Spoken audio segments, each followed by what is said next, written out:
Hi, everybody. Good afternoon. Today, my little talk here, sharing, will be based on my book called Conversations in Love. And I know it's my book, my name is here, but it's not really my book per se, because what I'm going to share with you is not from me, it's actually from Rinpoche. And Rinpoche gave this teaching about many years ago during a wedding blessing. Rinpoche gave vows that was based on his years and years of counseling many people. You see, it's very simple. When people come to Rinpoche, they don't come to Rinpoche, oh, they want to be a Buddha. I don't think any of you here initially came to Rinpoche wanting to be a Buddha. You didn't come to Rinpoche, you want to end, not to take rebirth again. You're not even sure whether there's a next rebirth. You did not come to Rinpoche, most people don't come to Rinpoche seeking liberation from samsara, from karma. No, most people do not come to Rinpoche for that reason. A lot of people come to Rinpoche for problems with their business, problems with their relationship. So a lot of people that Rinpoche have met actually have relationship issues with their marriage, with their spouse, with their husbands and wives, with their girlfriends and boyfriends. So hundreds, and Rinpoche has been meeting thousands, in fact, hundreds and thousands of people. And so Rinpoche have formulated all his experience, giving advice, giving teachings to people to get people together. So he has formulated them into 6 simple points that I'm going to share with you a little bit, and also part of from my own experience, and also an extra special. If you stay to the end of this, then you get an extra special teaching. Yeah.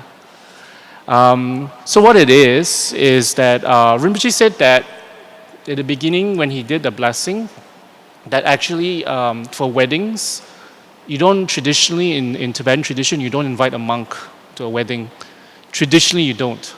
But there is a ritual that he does to bless couples. Why monks are not brought to a wedding is because the monk and the wedding don't actually gel together. But it's tradition.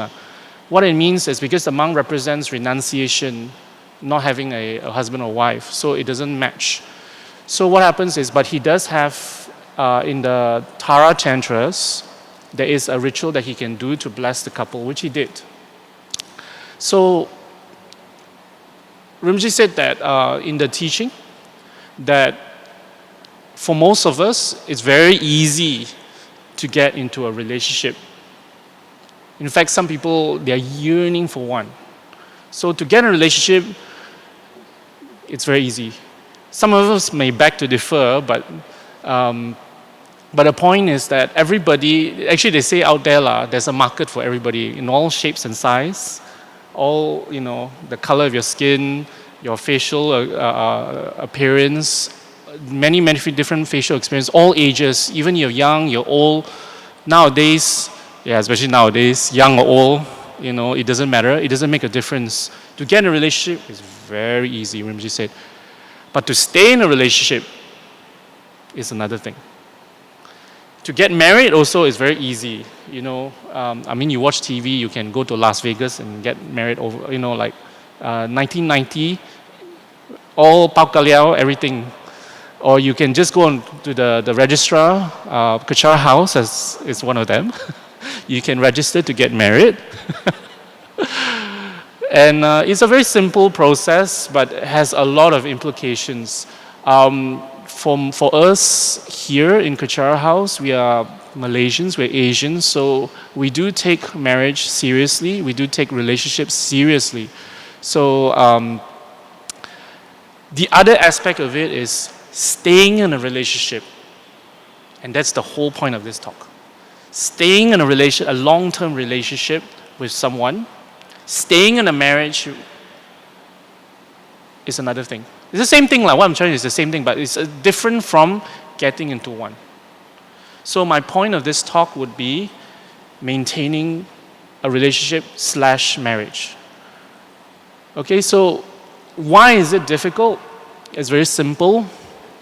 Before we enter into a relationship, we were single, free and easy. You know, we wake up, we do what we like, we decide what we're going to eat. We don't have to think of another person. We don't have to think about another person. We're not concerned as much. So our main agenda every single day is about ourselves. It's about what we want to do. It's about our job. Our job. It's about what we're going to do. It's about where we're going to go. It's about what we're going to do to fill our empty time. That is before a relationship. I think if you scroll on Facebook, occasionally you may come across pictures that before having kids, having relationship, having kids. Then after having relationship, having kids, it's very different. Like before you come home, it's a clean house. Then after, when you come home, if you're after a relationship, after having kids, you come home, it's a messed up place. Your kids have drawn things on the wall, your dog has peed on a cushion, and after a long day's work, you have to work some more. So my point in telling you that is that there's a lot of difference before and after a relationship that you have to do and think about. So the first point, there's 6. The 6 points that Rinpoche talked about in maintaining a long-term relationship. The first point is fidelity. Fidelity. This is a big English word. What does that mean? Fidelity, it means that if you have a boyfriend, if you have a girlfriend, not at the same time, okay? Is that you stick with your boyfriend, you stick with your girlfriend. If you have a wife, you stick with your wife. If you have a husband, you stick with your husband. You don't fool around, you don't look for more. Although there are many pretty girls, maybe you're a Casanova, maybe you're good looking, maybe you're pretty. You may have a lot of people who are interested in you. But you don't flirt. You don't lead people on. You don't try to have mistresses. You don't try to have someone on the side. That's the first point for Rinpoche to having a stable long-term relationship / marriage. This is common sense. I think all of us know already. But we all know the truth of the matter is some people it's difficult. That's why a relationship / marriage is a work in progress. It's a struggle. It's something you work on. So it's very simple. The first point, fidelity. Staying with your partner, being there for this person. Okay? The second point is, let's see, love support system. You will support your lover. So what does that mean, you will support this person? You will support this person means that when this person is going through hard times, you will be there for this person. You'll be the first person to be there for this person. You cannot be this ice queen or this ice prince or ice king that you don't care about this person, you don't care, or you're not concerned, or you leave it to someone else to be concerned. So what that entails is that you do something, you talk, you have this communication with your partner. You talk to this person, you're concerned, and you want to find out, and you want to do something. Actually, for most of the time, cannot hear. Okay. Most of the time, some of the time actually depends. Some of the time, you cannot do anything at all for this person. Yeah, you can't. So what do? You're there for this person. You you hold up this person's hands. You say you're there. You give moral support. You offer tea. You cook. Maybe, for husbands who don't cook, Maggie me. Or you take this person out to, you spend time to reassure this person, because sometimes this person is going through a difficulty that we cannot do anything. Like, for example, someone like a loved one, like a parent, like a sibling had passed away. You cannot bring that person back to life. You cannot say, oh, it's all right. One of the most common things we say is, don't worry, dear, everything will be all right.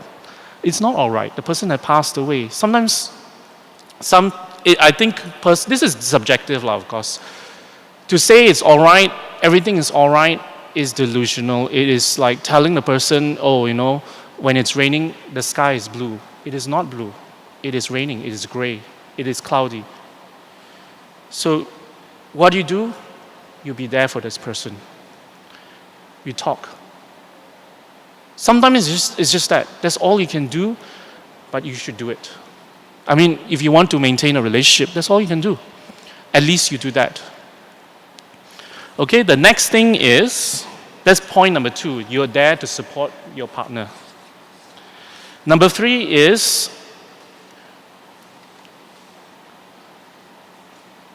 all of us have picked up bad habits, or we have bad habits that as a single person, as a bachelor, as a young person, or not so young person, or young at heart. I see some people squinting at me. Everybody who is, when they come into a relationship, they have their own personal needs and wants that may not be compatible to being in a relationship. So, realizing this, we should change. We should change for this person. We should accommodate. Everything is subjective, because when your partner may think it's a bad habit, you may think it's that's how I live my life. Like a bachelor may come in, they doing housework is something at the last thing you do, or at the back of one's mind that you may think that it's something that is not necessary, like to clean, to do your bed, to sweep the floor, to clean the fridge, to clean the trash. It's not something that is a priority for bachelors. But when you are in a relationship, let's say you live with someone, or you are in a marriage, especially in a marriage, it's already something different. You're living with this person. This person has to live with you. She has to live with your bad habits. She has to live, or he has to live with your bad habits. Sometimes it's not a he or she thing. Okay, I'm just using scenario examples. It could be any way around. Or it could be the same. So, what happens is, realizing this, if you really treasure the relationship, you should accommodate. You should change. You should try to change for this person.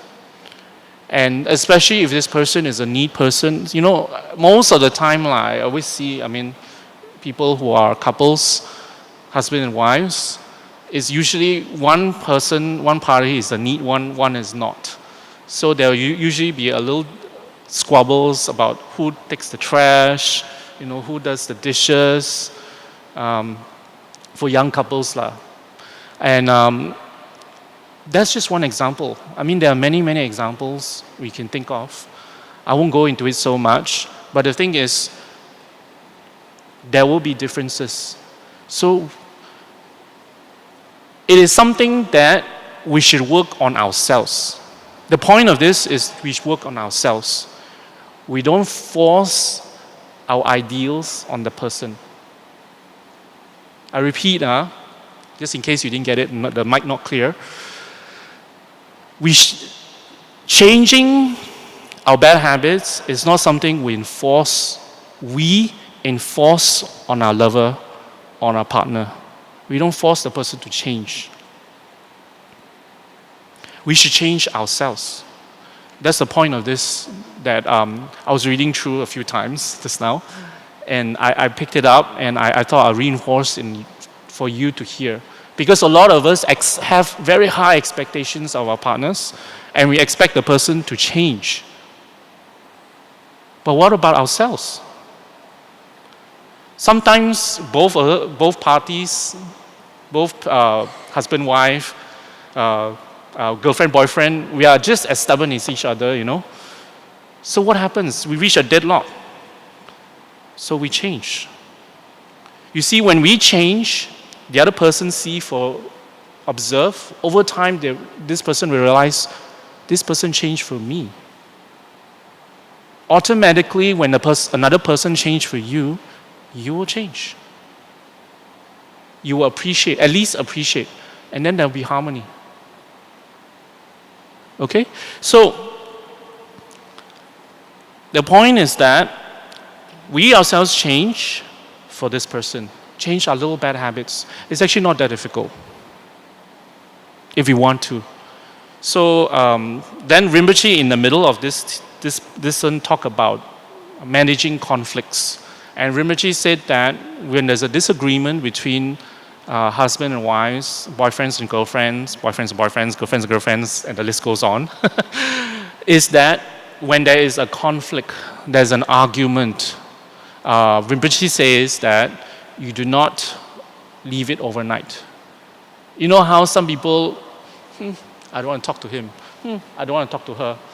You know, you get so worked up that over a small thing like, you know, like who is going to clean the dinner, or he talked to me like that. I don't like how he talked to me. You know, I don't like the word he used. And then the argument reached a stalemate, and they reach a point where they don't even talk. They're just quiet. So Rinpoche said that if you want to have a healthy relationship, resolve the differences that night itself. Everything can be resolved. So what happens is Rinpoche says that we should try to resolve it that night itself and not leave it hanging overnight. Okay, so that was Rinpoche's advice. And what happens is, Rinpoche said all these problems actually is very simple. It comes from ourselves. So we should change. So the third one is we change and transform ourselves. And if you are in Kachara, there's a lot of teachings on transformation, you know. And I'll talk a little bit about that later as well. Let me finish this. Love is a shield, the fourth one. Love is if you love someone, you will defend this person. So what does that mean? You go out and be a lawyer and do a court case, fight every court, sue everybody who talks bad about your lover or your husband and wives, boyfriends and girlfriends? No, that's not what Rinpoche was talking about. What Rinpoche was talking about was, actually when I first saw it, I was like thinking, what does that mean? Means you're going to, you know, be like a lawyer? No, that's not the point of what Rinpoche was trying to say. What Rinpoche was trying to say is that for all of us, when you live with someone, when we live with someone intimately, we see all their bad habits. And for a lot of us, desperate housewives, desperate husbands, what we automatically do is when we meet our good friends, you know, when we go for, you know, yam cha, when we go for girls' night out, boys' night out, first thing we do is for boys we have a beer. For girls they have a little nice, you know, salad lunch, and then they it could be anything lah, could be mamak lah, I know. What happens is first thing we talk about is our relationship. Yeah, my boyfriend now terrible one, you know. For Valentine's Day, give me the rose can only last one day. It's a 50%. You know what I found out? It's a 50% discount. This is how he value me. Ayo. You know, that's how. First thing we talk about is this with our friends. And then we go on and talk about what he does every day and how little messages he send me. And his message every day is, what's for lunch? What's for dinner? Or there is a discount movie night out on Wednesday. We cannot go of other days, only go on Wednesday. Save money. Darling, there's a nice handbag at DKNY, 50%. No. To this month's budget, finished already. Next month. We tend to talk about our loved ones with our friends and family. And what we don't realize, what Rinpoche is saying is what we don't realize is we tend to talk more of the bad habits of our loved ones. We tend to focus on that. That is our main focus. And we always talk about habits. We seldom, if ever, talk about their good things. This is very apparent, especially in marriages above 3 years, for most people. Any relationship, marriage above 3 years, 2-3 years, usually you will see, it's very obvious when you ask them about their husband and wives, and if you're close to that person, they immediately open up, air their dirty laundry. It's very common and it's very normal, and it is not good, according to Rinpoche, because you're reinforcing and you're focusing on the negative. You do not bring out the positive. You do not talk about and think about what brought you into the relationship in the first place. What brought you to love this person. So Rinpoche says that if you really, really want to maintain this relationship, this marriage, is that you have to stop that and start focusing on the positive. Because when you focus on, you're not only talking to this person, you're also reinforcing in yourself. People don't realize it's a two-way relationship when we talk about someone. So when we are talking about someone we love, we are reinforcing in ourselves. So if we keep talking about how bad, that's why we're drumming in ourselves as well. And then on top of that, we don't realize this. How much we talk about someone is a reflection of ourselves as well. How we see people in general. And people will notice that. Okay, this is something quite deep, and I will repeat it again. When we are talking about our lovers, it's a two-way, it's a cycle. We're talking about this person. We're also reinforcing in ourselves how we view this person. So we are talking, in this case, this can be applied to anybody, okay? But in this case, I'm talking about specifically a husband, a wife, a boyfriend, a girlfriend, someone who we're intimate with. And usually, someone we're intimate with, we can write a 1,000-page novel. All of us can. We can list down from A to Z how much we don't like this person, how much this irritate me to death. All of us can. That's the truth. All of us can. But do we really want to reinforce that? That's the question we ask ourselves. And Rinpoche says the secret of a marriage, a good relationship, is stop that. Okay? That's defending and your loved one in your mind and to others. Okay? And next point, that is point number 4. Point number 5 is all of us come in a relationship with our own spiritual beliefs, spiritual religion, faith. You'll be very lucky if the person we fall in love with, the person we have a relationship with, has the same faith as we do. Then this doesn't really apply. But if the person doesn't have the same belief as you, for example, if the person has, like, I'm Buddhist, the person is Christian. And what happens is there's a conflict, because the conflict comes when you try to convert the person. When you try to force down the person's throat that you should be the same faith as I do. or the other person do the same to you. So if you really love this person, if you want to maintain this relationship, we should not do that. We should not force our beliefs on others. We should share and respect.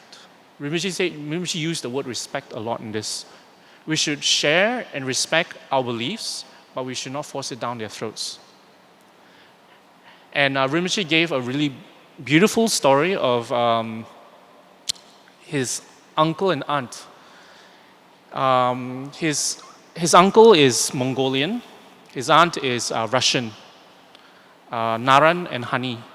So what happened is when he went to their house, Rinpoche saw Buddhas and Mother Marys and Jesus Christ all over the house. So it took him by surprise, and so he started talking. This is when he was very young, and noticing it and many occasions he kept asking if there's any conflict, because there's two faiths in the house. And what Rinpoche gathered from his conversations and from his interaction with his uncle and auntie and from their kids is that there was no conflict. It was amazing because the husband wasn't trying to convert the wife wasn't trying to convert the husband. There was no conflict in that sense. And they respect each other's belief. And they always talk in a sense that that if the husband, let me clarify first. The husband is Buddhist. His name is Naran, Uncle Naran. The wife is Catholic, Christian. So what happens is they're both the spiritual head of both traditions. One is the Pope, one is the Dalai Lama. So when the Dalai Lama comes to town, even the wife would go for blessing, would accompany the husband and go. And when the Pope comes, vice versa. So that shows how much they respect each other's faith. And that is what Rinpoche talks about for couples, young couples, old couples, people are newly married, people are married for many, many years. To maintain harmony, we should not force our faith on each other. Okay, we should respect our faith. So if someone wants to convert, the other party wants to convert, it's not because, to save the relationship you're converting. It shouldn't be that way. Okay? So that is point number 5. Point number 6 is to do with material things. It's to do with sharing. It's to do with whatever you have, you share it with your husband. Whatever she has, the wife, you share it with the wife. Boyfriend, girlfriend, etc. So what happens is for some couples, a lot of couples actually these days, they sign a prenup.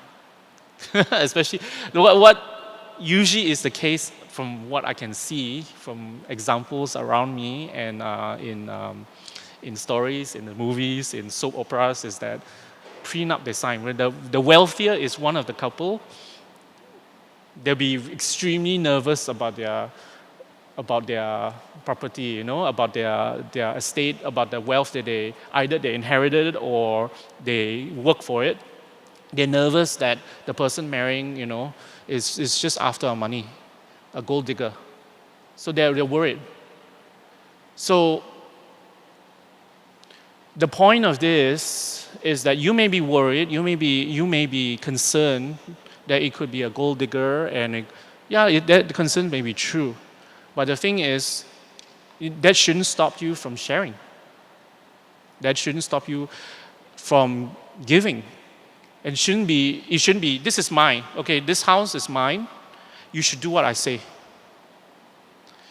For example, I'm just giving an example. Don't.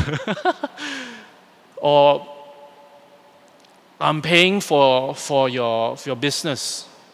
Okay? You should follow what I say and should to the T. See, there are many, many relationships, many, many marriages follow along these lines, which is not healthy, and it causes a lot of stress and causes a lot of problems, and especially after death. But I won't go in there, okay? So the point is that whatever you have, we should share freely. And We should not be stingy and we should not be calculative. If you want a marriage to work, this is love. This is sharing, having an intimate relationship with someone. It shouldn't be just sharing a bed. It shouldn't be just about having kids. It should be everything we have. Because you live with this person, you stay with this person, you're sharing the same bed. So it shouldn't be just a bed. It shouldn't be just kids that we are sharing. It shouldn't be a joint. It can or cannot be, but it's not about money. It's not about how much you own and she owns and what is mine, what is yours. It should be shared. Okay, it shouldn't be a. The point of this, from what I gather, is that we shouldn't make money and material things, the house, the car, the shares, the business, be an object that will separate you and your loved ones. You shouldn't use that. Because a lot of people do that, especially the wealthier ones, the people who made it.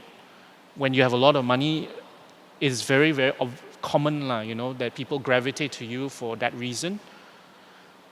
And some people, worst of all, is they use it to control your partner. That I'm paying these bills, that I am paying for your expenses, you should follow what I say. My way or the highway. It's very common. We should not do that. Okay, that's the point. That's the last point. That's the 6 points that Rinpoche shared. I will repeat it again, okay? Number 1 is very, very easy. I think all of us know that. It's fidelity. It is that when we're with this person, we should be with this person. Okay, we're not. I know some people, especially the more liberal ones, the younger ones, and those overseas. When you're in a Western country, there are many types of relationships. There are more than 2 people involved, but what we're talking about is a marriage. What we're talking about is a relationship. And I have no comment about other types of relationships.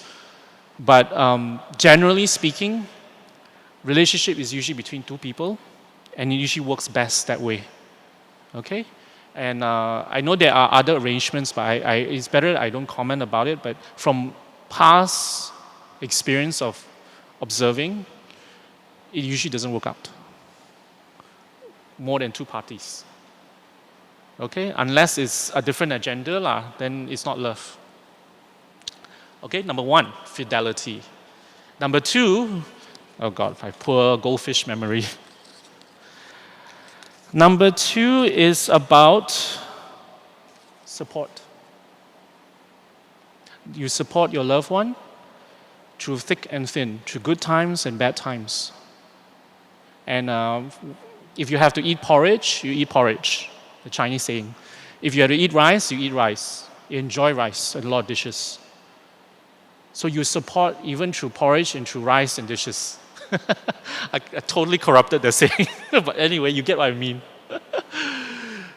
So the third one, that's number 2. The third one is that you should change yourself, transform, lessen your bad habits for this person. The reason is very simple, because you're living with this person. You're intimate with this person. You spend most of your time with this person.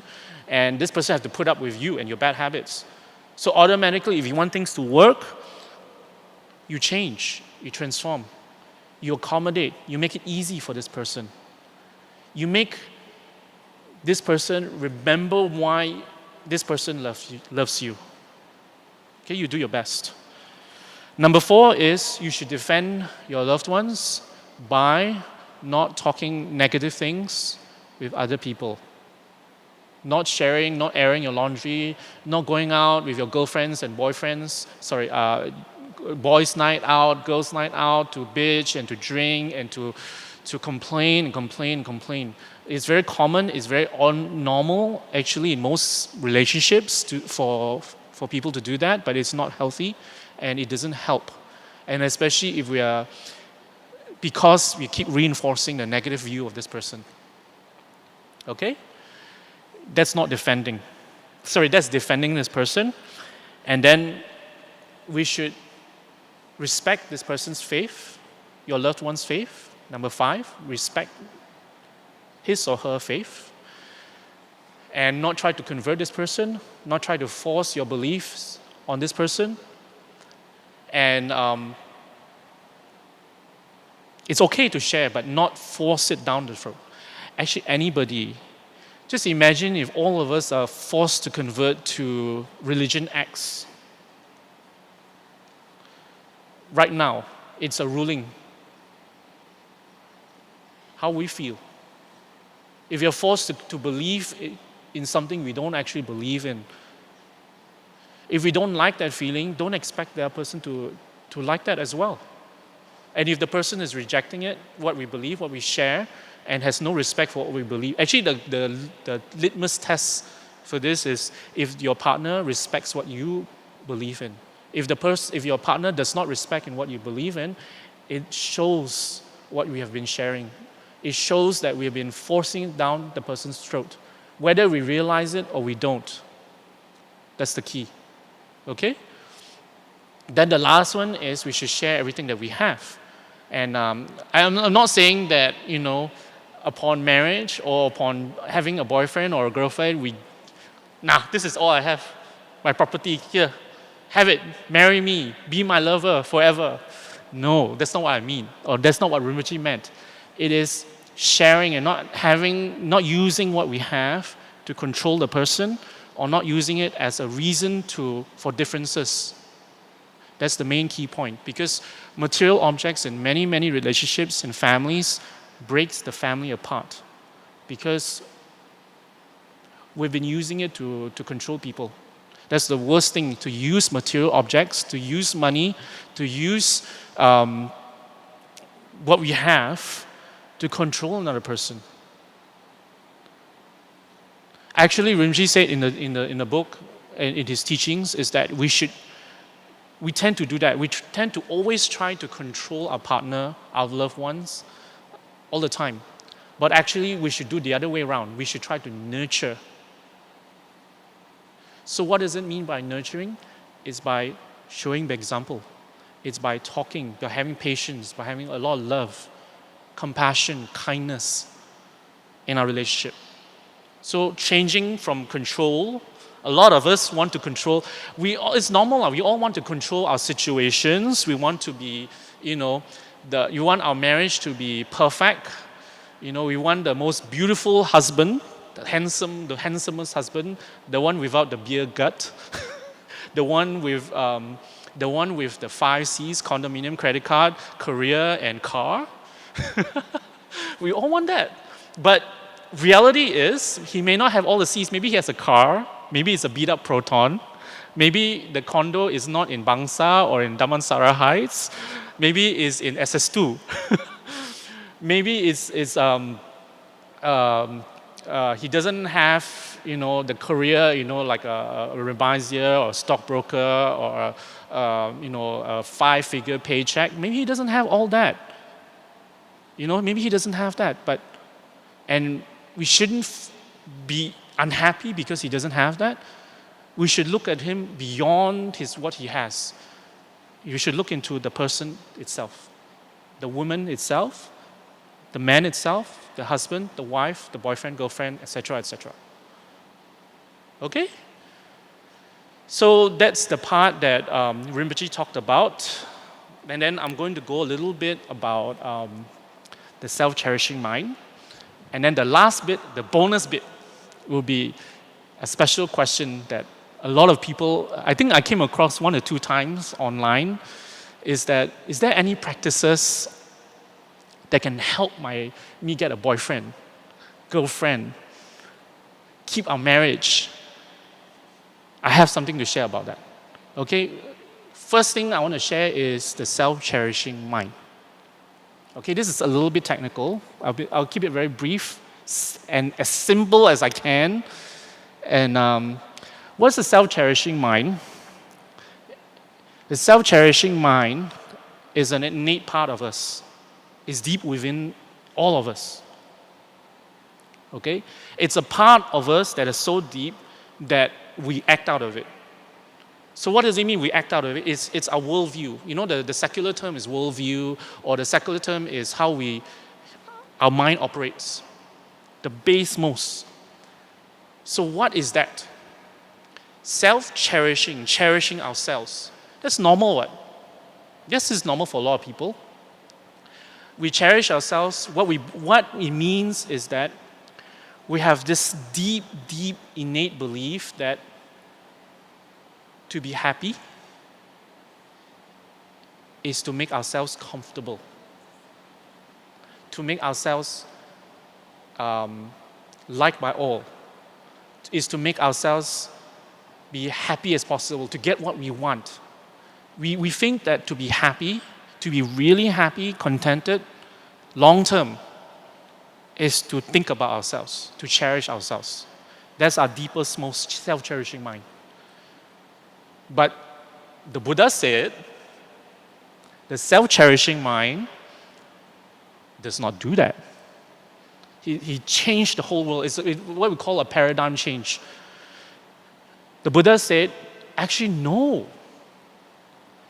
All the problems that you have, everything, your relationship, your career, your differences with your family, your friends, your loved ones, the accidents that you have, the disease that you have, the misfortune that you have, the career problems, you know, your inability to make the business deal, or the inability to have good luck all the time. The stock market go up, go down, the problems that we have, everything, all the problems you can think of, anyone, everywhere. It doesn't matter whether you're in Malaysia, in India, in America, in Europe, Australia, New Zealand, it does not matter. All of us, everything. The main problem, the Buddha said, Rinpoche says, Dorje Shugden says, is that it comes from a self-cherishing mind.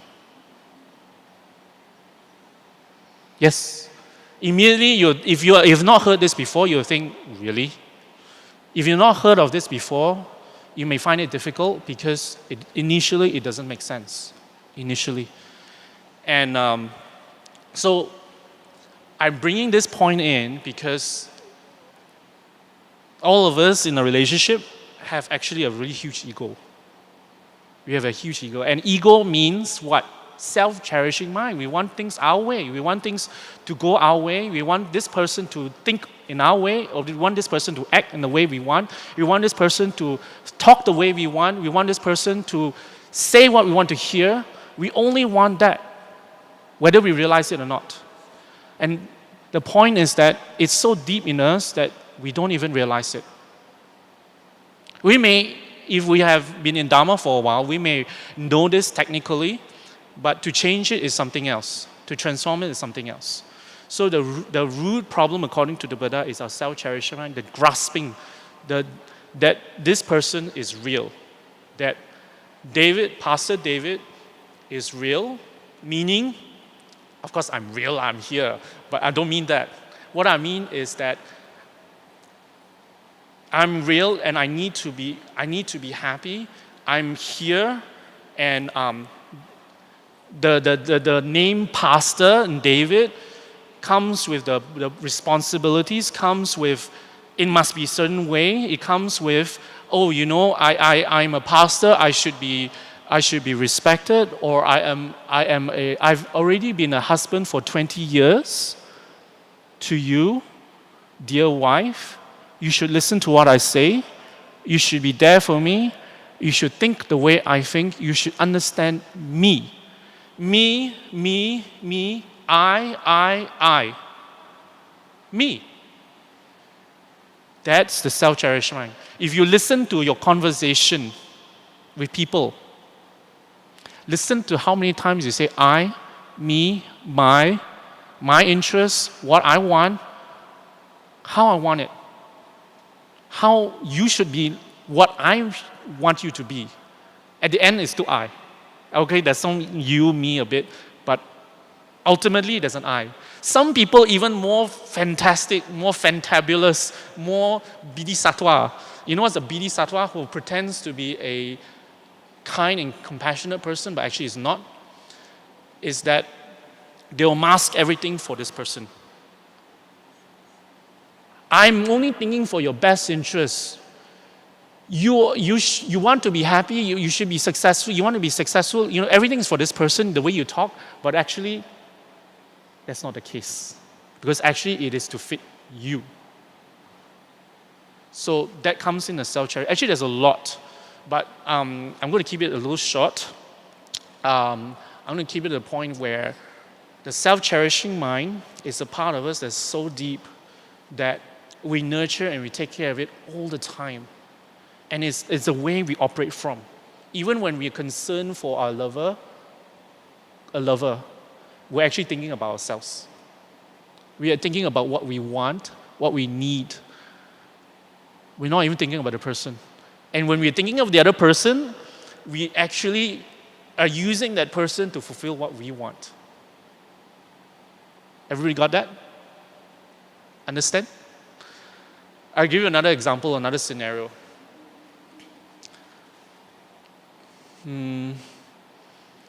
Okay. I'm doing this for you, do you know? I only want this the best for both of us. So you should do something back.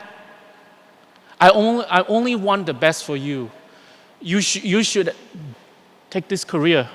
You should change this. You should not have the house is too messy. We want to. How can you live in such a situation? Such condition. The house is a mess. I come home from work every single day. Why can't you sweep? Why don't you have the time? You're all day taking care of the kids, or you're all day shopping. Do you know that? I only own X amount of money, and why are you spending Y amount of money? You only have X budget. So everything is about me. And this is something that's very, very deep. And this is something that the Buddha talked about in all his teachings in one way or another. And because everything about the Buddha is to make us happy long term. So opposite of that is what? Since everything is about me, but what's the problem? I mean, if that is wrong, so what should we be? What's the opposite? Opposite of self-cherishing? Cherishing others. Very simple. Cherishing your husbands, your wives, your boyfriends, and your girlfriends. What does it mean to cherish them is to really think about their best interests. And that includes respect. You know Aretha Franklin? R-E-S-P-E-C-T? Some of you may know, some of you not, but it doesn't matter. Anyway, my point is that when you respect this person, you allow this person to do what he or she does. And we should not force ourselves on this person. That's the main point that Rinpoche talked about inside his teachings. That if you really love this person, you should not want to change this person for yourself. You should not force it down. You should nurture this person. Yes, sometimes we come into a relationship, your partner has a lot of bad habits, and it is extremely difficult to live with this person. And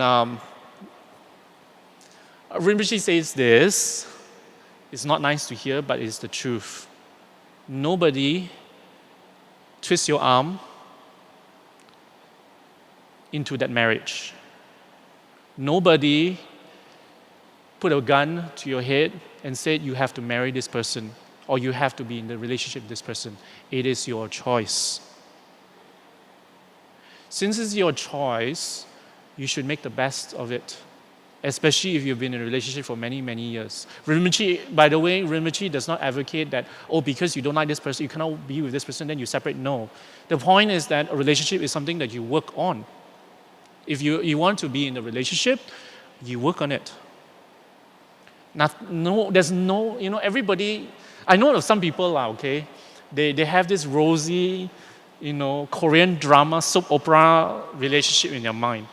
Everything is in their mind. The picture of the husband and wives is, blur on. You know how in Korean dramas when the face shot they're going to kiss, it's blur a little bit, and then the eyes twinkle a little bit, and then they are perfect makeup, the hair is perfect, and perfect dress, perfect, the snowing, winter sonata. Okay, this is many years ago. I don't know what's the current Korean drama. I don't know, but everything is perfect. Their view of the relationship is like that. But the reality, bzzz, bzzz, bzzz means reality. It is not like that. The hair is white. Look at mine. The hair is messy. Okay, there's a lot of pimples. Or some of us, you've been in a relationship, in a marriage for like 10, 20 years, got wrinkle already. Or for some guys, pot belly come out already. Okay, not so handsome, not so perfect. No more already. No more. He doesn't bring you a dozen roses every month. When he was courting you, maybe lah, okay, but it doesn't happen anymore because you know why?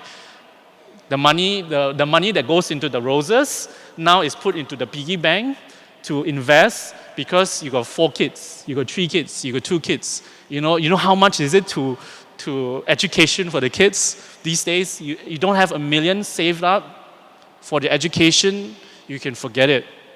So a lot of parents are skimping and saving for their kids' education, for the holiday, the family holiday, or for the next BMW, the next Audi, the next Mercedes, the next Camry, etc., so that on Chinese New Year, when you drive up your family and your kids, your husband and wives, children, to your family home, your mother-in-law won't complain, your father-in-law won't complain, or your sister-in-law, your brother-in-law, or your brothers, or your sisters, they will not say, they will not drive in a better car than you. You see, there's a lot of dynamics to this. I can go on and on and on. So the point is that reality is not so pretty. Okay, it's not so pretty. Some of us have very, very nice husbands, very, very nice wives. And they may be keeping quiet for all these years. They listen and they listen, they accept. One day they will not happen. The law of relationship, because usually relationship is very simple. Usually it's a very dominant partner. It could be a man, it could be a woman, it doesn't matter. It could be the man or woman as well. It could be one dominant, one passive. So what happens is the passive one will take it, and the other one will be giving it, dishing it out, and complaining, or forcing their will and saying and having everything their way. Well, one day it will not work out because that person will give way. Okay? So before that happens, if you are that person, it is time to take one step and reflect. And for the other person who is always taking it, who is always the one who is being, handpacked by the wife, nagged to death by the wife, my advice would not be to say that, you stand up for your rights and, is to talk. Because a lot of them, they just keep quiet. When you keep quiet, the other person will think it's all right. It is not all right. But it's not all right to start a war either. It's to talk. It's to have discussion. I know this whole thing, I'm not here to give you a 101 on how to solve all marriage conflicts. I'm no way qualified for that. I'm not, but this is my observation now, okay? So from what I hear from Rinpoche, because sometimes Rinpoche do share a little bit about some people he counseled with and his ideas, and so I'm sharing with you guys. So what happens is some of it comes from my own thinking. It may not be right, but the point is that sometimes it's very important to have dialogue, to talk, to share. Sometimes even to scream it out, to talk it out, to be loud. Yes, it is sometimes necessary because it is not necessary at the beginning. You see, when people raise their voice in a relationship, some people do it from anger, frustration. No, from anger, from being pissed off, and they're used to being pissed off. They cannot control themselves. Some people do it out of frustration because they've repeated over and over, and they have to raise the voice because it's sheer frustration, because you're repeating themselves. So it doesn't matter either way, but if your other person is raising their voice, you should do something already. You should talk. So to make a relationship work is dialogue. Okay? So I won't go on to be the relationship sifu here, I'm not. But I'm just sharing a little bit, okay? So actually my whole point, this section was about the self-cherishing mind. And according to the Buddha, all suffering comes from cherishing ourselves. Thinking about ourselves, thinking about what we want, what we must have, what we feel. You know, there's some people, all they ever talk about is how they feel. I'm happy, I'm unhappy, I'm sad, I'm angry, me. You know, some people, it's automatic, you know. It's very self-absorbed. They're only always talking. And sometimes they don't even talk. They express it by crying. They cry and cry and cry. Everything is about cry. And what they're crying about themselves. They feel sorry for themselves. It doesn't have to be talking. It could be showing emotions. Some people, they just, little bit, they're not happy. They cry. Little bit, they're not happy. Or some people, little bit, they're angry. They're very angry. They cannot stand this. This is not going my way. You know, all this comes from self-cherishing mind. And I'm not here to tell you what is right, what is wrong, but I'm here to tell you what the Buddha said, which is this self-cherishing mind, cherishing of ourselves, thinking of ourselves, always expressing what we want, what we feel, brings suffering, brings unhappiness, brings problems. You think logically. I can go on a little bit about how it brings along suffering, but it's a bit too long for that. So my point is that in a relationship, in the context of relationship, in this case, is to lessen ourselves and to increase the other party, your lover, to increase what's important of most concern for the person, is to increase that. To ask you to be completely selfless is not possible at this point. I'll be realistic. I wouldn't say, oh, you should be a Buddha and compassion, and everybody should be a bodhisattva here. Where's your swastika? Where's your monk robes? Where's your lotus? Where's your compassion? Where's your kindness? You must have it now. Not possible. Not possible, realistically. But it is possible to increase it. It is possible. All of us can increase it today, right now. It's not tomorrow. It's not next week. Everybody, you know, this is portrayed in movies, every language. I've seen Hong Kong dramas. I've seen Western Hollywood, a little bit of Malay, and some foreign language films portrayed this. When the boy or the girl, usually the boy, tries to win back the girl, okay, after the boy has done something naughty, okay, they always promise to be better. It's always a promise to be better tomorrow, next year, 10 years from now, or work in progress. Actually, if you want to be kinder, nicer, better, more filial, more faithful, more caring, it starts now itself. It is possible. So it's not words, it's what you do with yourself. Okay, this is the secret of ingredients of a relationship that Rinpoche has dispensed over the years in different ways to suit different people. It may not suit you directly, but the essence would. Okay? So now, the secret. the one that everybody asks, not everybody, some people ask the pastors, what practices can I do to get a boyfriend, to get a girlfriend, to get a wife, to get a husband? What practices? Actually, to be honest, there's no one practice that can specifically get you a lover, but there are practices that can attract you, make you more attractive. So what kind of practices? Number one is for specifically relationship. If you're in a Dharma scene, a lot of people talk about kurukule. There's a form of Tara, red Tara, and she has 4 arms. She carries a bow and arrow of flowers. 2 arms and the other 2 arms is carrying a hook made of flowers and a noose. 4 arms, and she's standing, and her leg is in a poise of dancing, in an aesthetic dance. This form of Tara is actually specifically for, she's red in color, okay? So red is the color of magnetizing, attraction. Okay?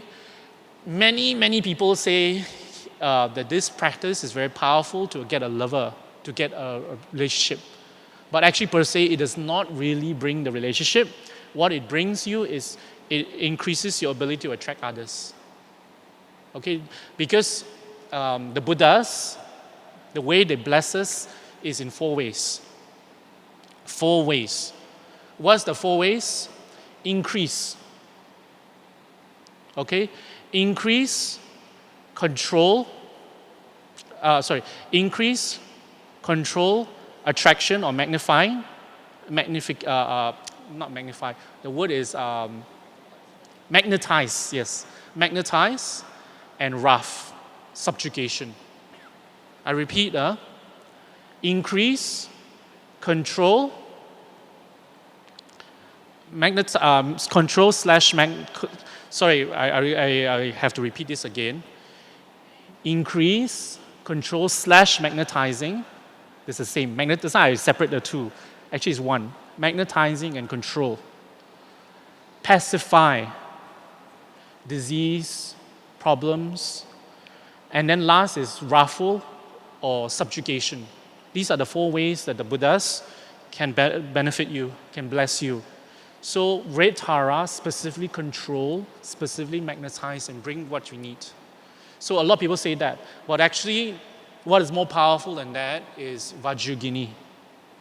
Yes, the red lady, Vajrayogini. Vajrayogini with 2 arms, 2 legs. She's red in color. People who does Vajrayogini are extremely attractive if they really do the practice. Even if they're not attractive, doesn't mean appearance. Sometimes there are high lamas who are old, 80 years old, 90 years old, and they are meditational masters on Vajrayogini. When they walk into the room, automatically everybody will stare at this person. So what happens is when you do Vajrayogini, you draw people. Yeah, you draw people. But if you see, when you do Vajrayogini, you draw people not to have bubbly, not for bubbly, for physical activities. No, not that. You draw people so that you can bring Dharma to them. Or you can benefit them one way or another. Kurukula is the same thing, but Vajrayogini is more powerful. Vajrayogini is said for people who practice Vajrayogini, they'll be extremely attractive and they age slower. People who are meditational Vajrayogini, they don't grow old as fast. This is what they say on the side. This is not something you look in the commentaries, but that's what they say at the side. Vajrayogini is actually a practice that brings you directly to enlightenment. It is the practice that a lot of the high lamas do to control their death and rebirth.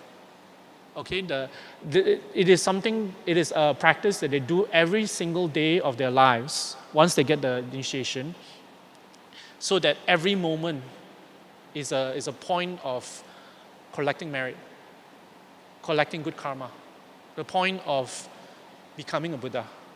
What's incredible about Vajrayogini is that you're eating, you're sleeping, You're waking, you're doing normal things, going to work, sweeping the floor, becomes an act of meditation, becomes an act of collecting merit. This is how powerful Vajragini is. Okay? And this is one practice that can help you very much. Another one, I would say, would be Wang Zhe. Who's Wang Zhe? Dorje Shugden.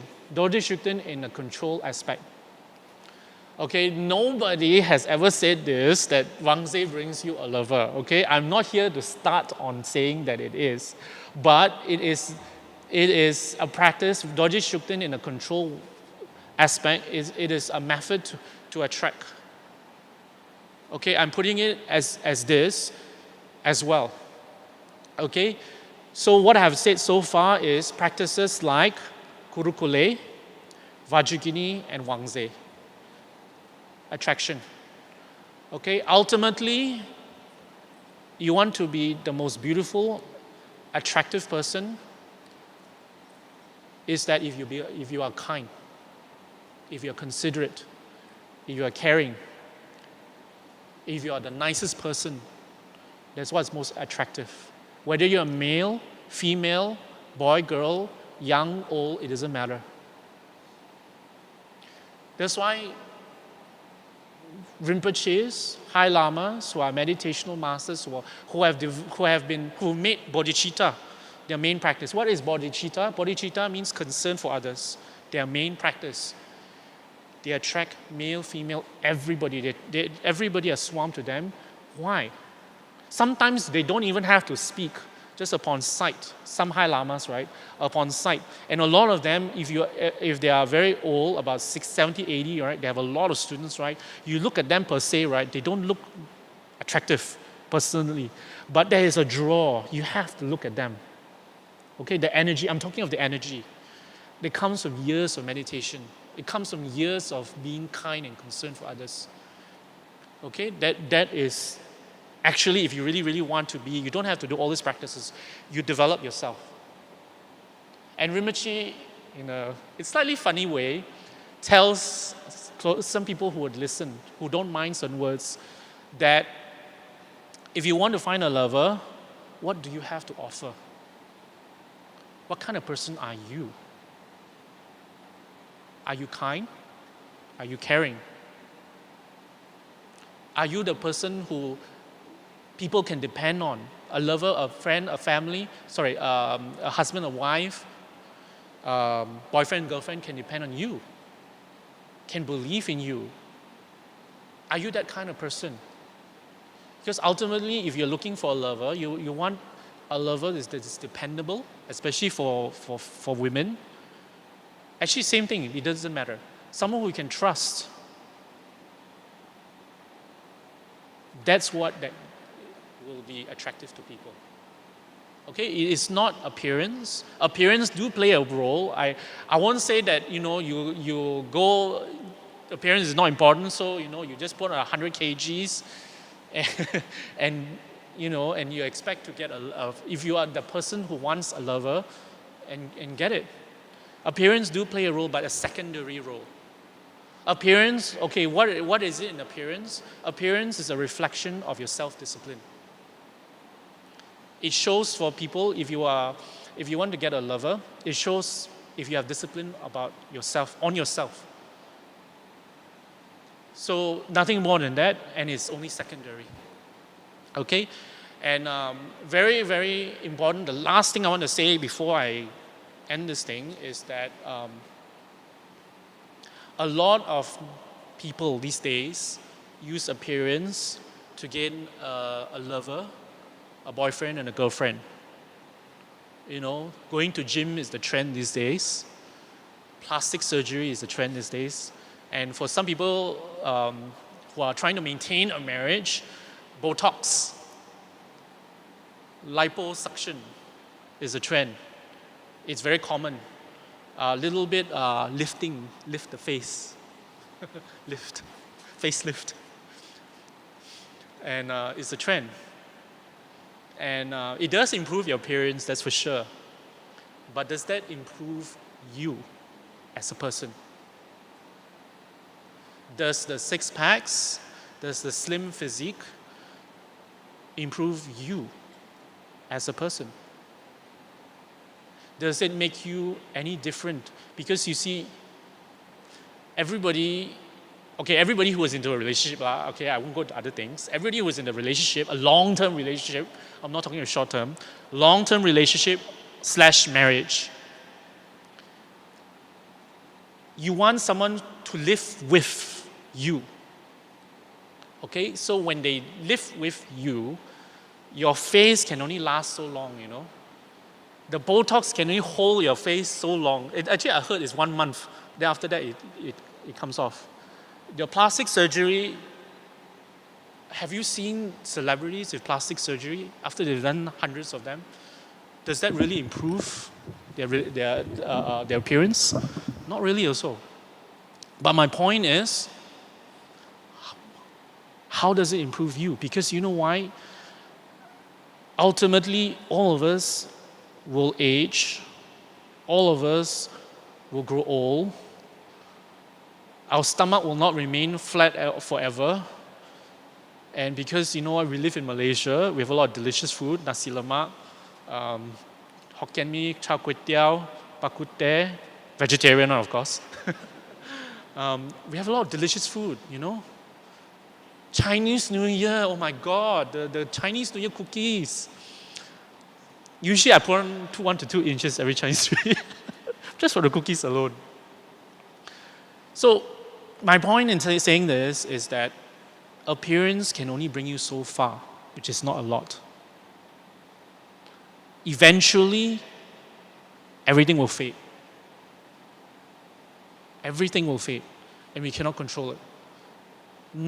There's no one in the world has been able to successfully, make the person turn back time, like do a surgery, they were 20 years, and maintain 20 years. No one. I mean, there is 1 or 2 celebrities, but you know, there's a 1 in a million case, okay? And even then, it only lasts for how long? Another one is this. How long can this last? I saw one recently, a case where I think it's a Chinese girl, but I shouldn't comment about where she's from on news online, because she wanted a discount lift. Okay, what happened is they injected something that is of a poor quality, because this was done like 20 years ago. So at the time they didn't have the technology for the silicone that's now. So what happened was what it injected was of poor quality, cheap quality. So after 20 years, the thing had flowed down to the hips.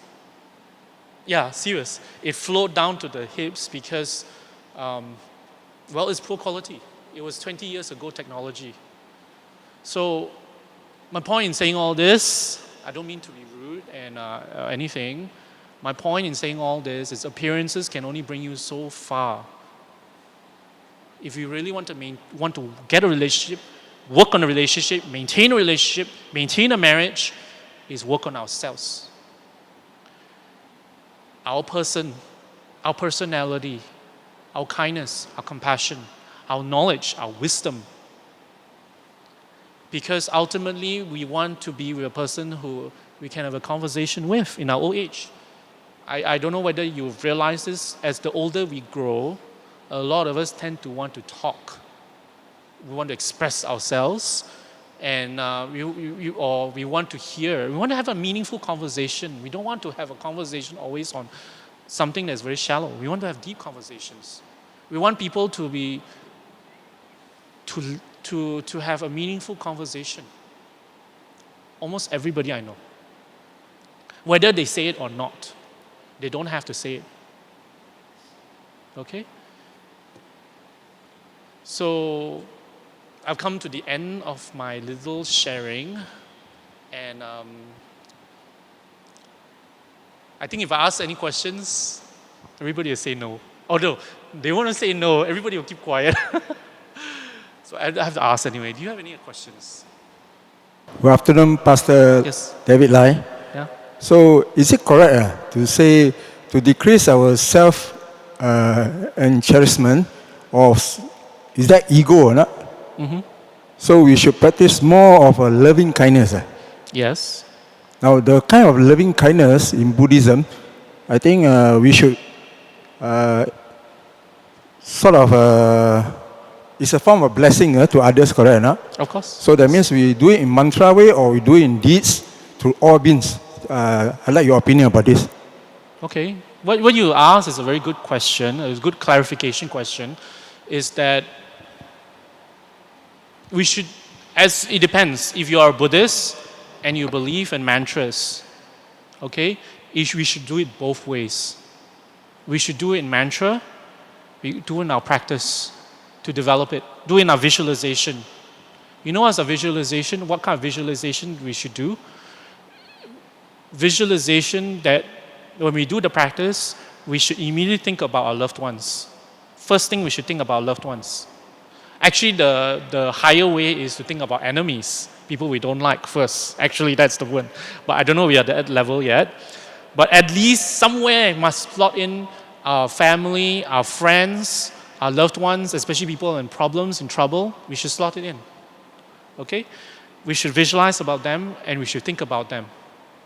And if you want to go higher than just thinking about that, we should think about enemies, people who has hurt us, our exes, our ex-wives, our ex-husbands, about our lovers who jilted us, who dumped us, who, things like that.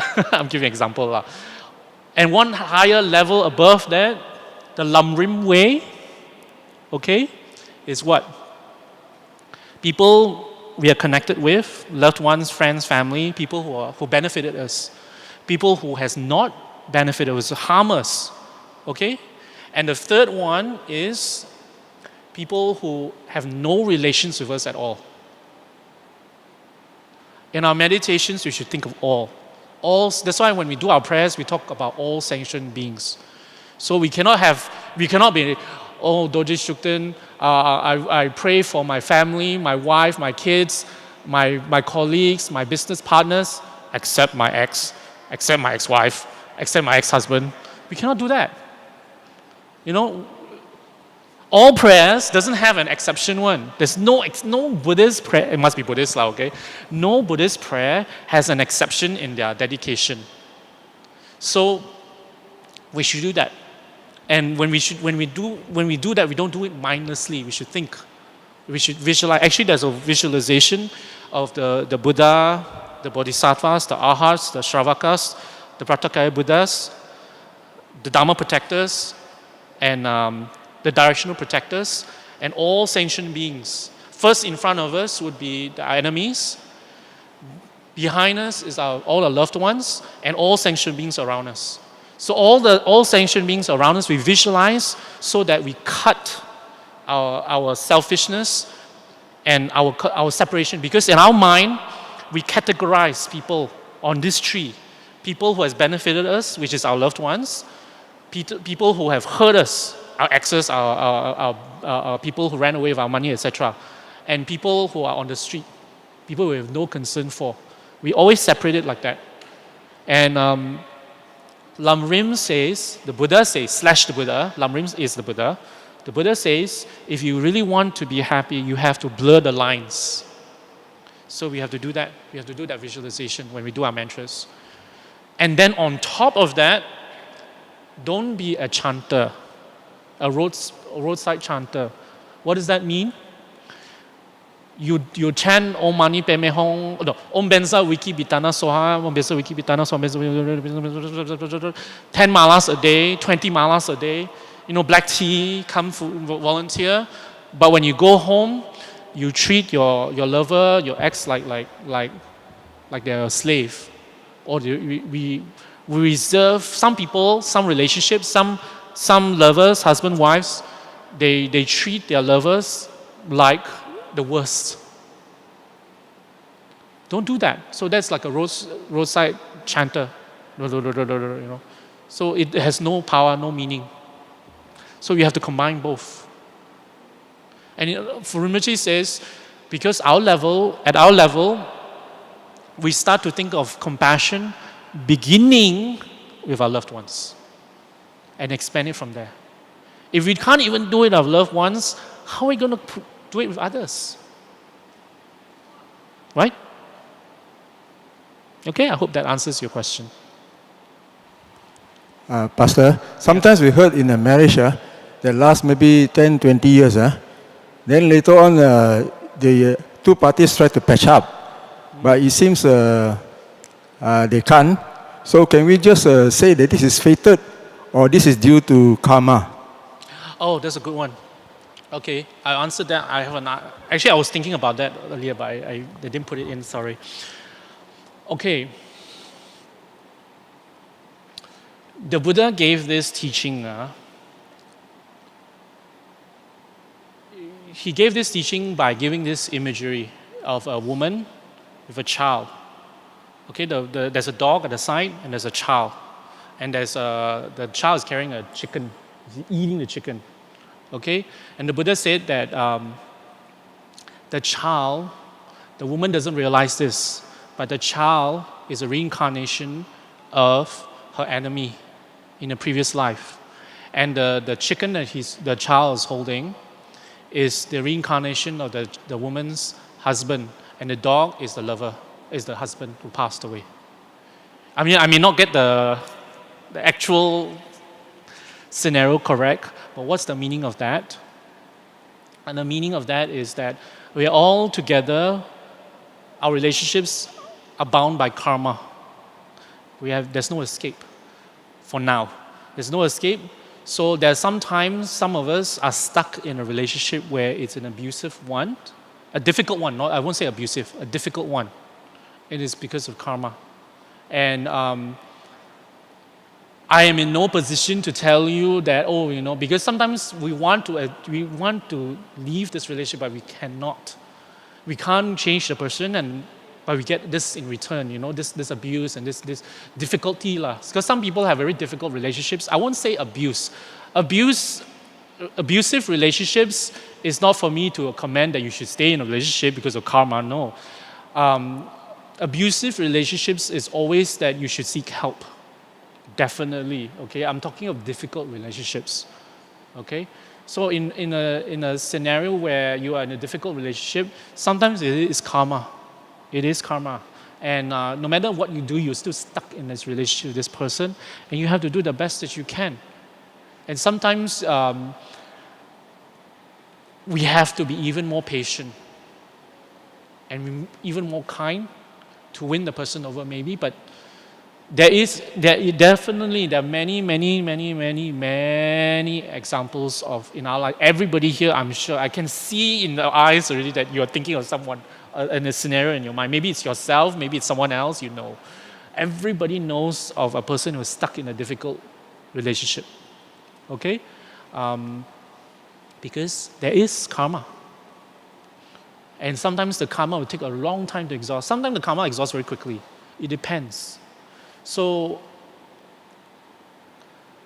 the thing about karma is not fatalistic. Okay? It is not something etched in stone.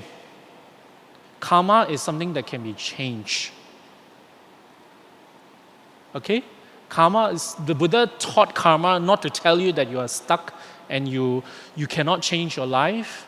You can change your life. It is up to you. Your decision, what you want to do. You can. Everybody can change their karma. Everybody. That's the whole point the Buddha taught karma, Some people think, karma is suffering and we're stuck. That means, it automatically, immediately people think it's destined to be. It's not. Karma is taught by the Buddha so that you can change your destiny. You can change it. And this whole point of this talk is that you improve it, So, in a difficult situation, it is time to practice. Practice harder. No matter how hard it is, no matter how hard the other person is, it is possible to be even more patient. It is possible to change the person through yourself. It is possible. Definitely is possible. Do you know that scientists, psychologists, okay, are studying monks. I don't know about right now, but I know in the past, because I've seen a documentary before, are studying the effects of monks from Tibet who were imprisoned in the Chinese prisons, and they were tortured. They were seriously tortured. And why they studied is because when they come out, they are totally fine. There's no signs of abuse, of torture in their minds of these monks. They're almost like totally fine. They're almost like they didn't go through it. Because for a normal person who've gone through that amount of abuse that these monks have gone through, they will come out cuckoo already. They'll come out something is wrong, emotionally wrong. Because the human mind works on that level. It does things to protect itself. How come? Because it's possible with the Buddhist teachings. And I have met one, some of the older students have met one in Nepal who has gone through torture, through beatings. And this monk told us, with a smile on his face, he's not a smile of contempt or he's off, it's a smile to show because of kindness. This monk, when he was in prison, I can't remember how many years, he's passed away already, but he was in prison because he's a Rinpoche. This monk is a Rinpoche. He's in prison because he's a Rinpoche. In prison, he is assigned to be the lowest person in the prison. There's a hierarchy in the Chinese prison, you know. He's the lowest. He's supposed to clean the drain. He told us the toilet, the latrine. He's purposely put in a position to embarrass him, to put him down. And he's beaten every single day. As long as he moves his lips in his prison, right, they will beat him already. They'll start beating him. Because they want to break him down. They make sure that he doesn't do any meditations at all. And he has to practice in such a way that he cannot move his lips. The guards cannot know that he is doing his practice. He cannot move. And when you meet him, he's bright, he's kind, his face is glowing. You cannot believe, when you're in his presence, you cannot believe that he's gone through all this torture. Every single day, he is assigned to be beaten up. My point in telling you this story is, it is possible to gain this kind of level of tolerance. It is possible in the Buddhist teachings. And scientists are examining why.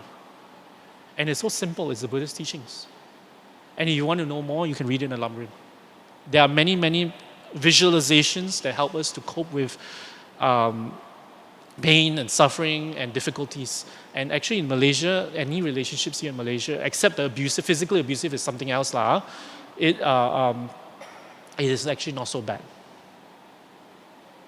Okay? I hope that helps. Thank you. Chanchu Sencho Rinpoche, Maki Pana Gyugyushe, Keba Yamami Payang, Golden Godo Pewasho, Tony Tonga Rinpoche, Maki Pana Gyugyushe, Keba Yamami Payang.